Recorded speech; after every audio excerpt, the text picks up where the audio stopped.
Most people go to school, graduate and get a job they love. And although there's nothing wrong with that, I walk a different path.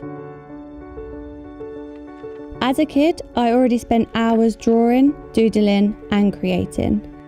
Imagination is a powerful thing. Studying painting at college made me realise I wanted to be an artist for the rest of my life. I went on to do a 3-year painting course at the Wimbledon College of Arts, but after a while I figured out this just wasn't the path I was meant to follow. So I made one of the biggest decisions in my career to date. I left school to pursue my dreams on my own.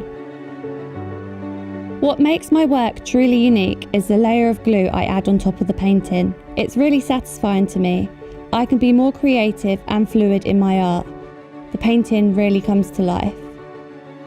I still have the painting where I first used this technique. It's displayed in my hallway. Adding glue creates a 3-dimensional element. It allows people to be able to actually touch my work, to really experience it. Inspiration for the models I use in my paintings I find on social media. I'm able to scroll hours and hours looking for that one perfect photograph before I start sketching and gluing. Working part-time in an art gallery is an incredible source of inspiration for me as well. By being able to see all the different styles from the artists in the gallery, I have picked up so many different techniques and materials that I now incorporate in my work. For me, glue is the finishing touch to my art.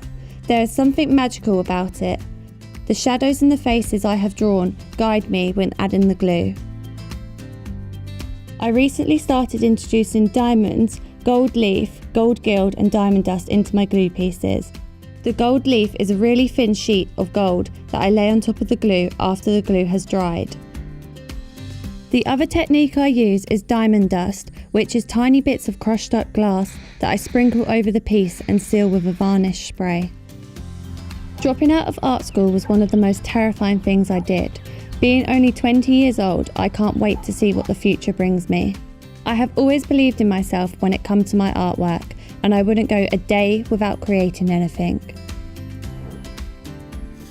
I think there are so many people in life who are doing jobs they don't love, and I wish everyone could take the leap that I took and do what they love most.